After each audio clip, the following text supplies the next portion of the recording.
한여름 열이 펄펄 끓고 토하는 우리 아이. 에어컨 때문에 냉방병에 걸린 걸까? 아니면 감기인 걸까? 이렇게 생각하시는 부모님들 계실 텐데요.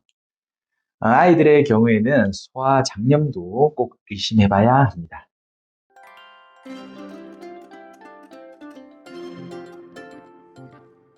소아장염은 초기에 발열과 오한을 동반하기 때문에 감기와 혼동하기가 쉬운데요.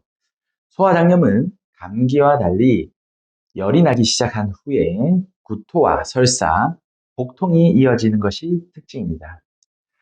장염을 포함해서 아플 때 자신의 몸 상태에 맞춰서 스스로 대처할 수 있는 우리 어른들과 다르게 아이들은 스스로 대처할 수가 없죠. 그렇기 때문에 부모님의 대처가 가장 중요한데요.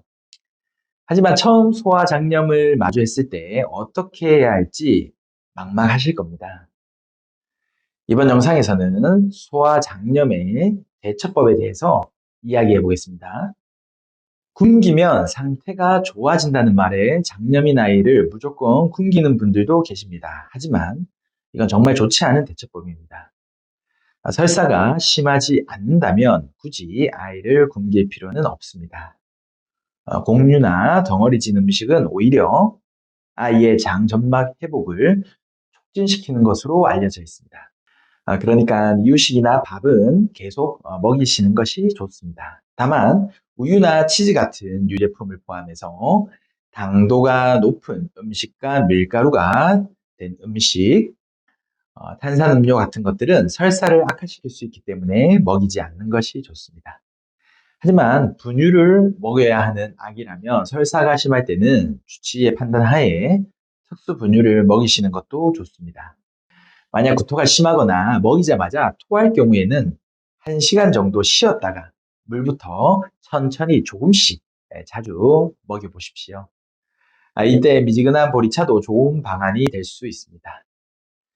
탈수의 증상을 설명드리자면 아이가 8시간 소변을 보지 않거나 침이나 눈물이 마르고 축 처져서 기운도 없고 또 깨워도 반응이 없는 것, 이런 증상으로 탈수임을 알 수 있는데요.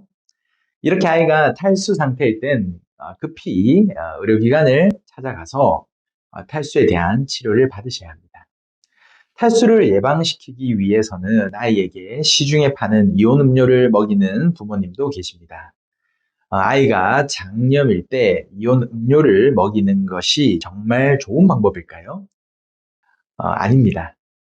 우리의 생각과 달리 이온 음료는 전해질 농도가 낮고 또 당도는 많이 높습니다. 그래서 아이들이 먹기엔 너무 달기도 하고 설사를 하는 아이라면 당분에 의해 설사가 더욱 심해질 수 있으니까 꼭 먹이는 것은 피하시는 것이 좋습니다. 이온 음료를 먹이기보다는 집에서 손수, 경구 수액을 만들어 주실 수도 있는데요. 국제단체에서 탈수를 예방하기 위해 만든 가정용 레시피가 있습니다. 준비물은 끓였다가 식힌 물 1리터와 설탕 8티스푼, 소금 1티스푼이면 충분합니다. 준비된 물에 계량한 설탕과 소금을 모두 넣고 섞어서 녹여주시기만 하면 되는데요. 이 경구 수액의 맛은 어른들이 먹기에도 애매하다는 표현이 맞는 맛이라서 아이들이 먹기 힘들어 할 수가 있습니다. 그럴 땐 감미료로 레몬즙을 섞어도 좋고 어린이용 바나나나 오렌지 주스를 반 정도 섞어 주셔도 좋습니다. 이때 아이에게 만들어진 경구 수액을 먹이실 때는 아이의 몸무게 곱하기 50ml만큼의 양을 먹이시면 됩니다. 그리고 아이가 장염약을 먹고 있는데 간혹 회복에 도움이 되지 않을까 해서 유산균을 추가로 먹이시는 부모님들도 계신데요. 답을 알려드리자면 유산균을 더 먹인다고 해서 회복에 도움을 주는 것은 아닙니다. 다음으로 장염이 잘 생기는 아이라면 부모님과 아이 모두 손과 발을 더욱 자주 씻어서 청결함을 유지해 주시는 것이 도움이 됩니다.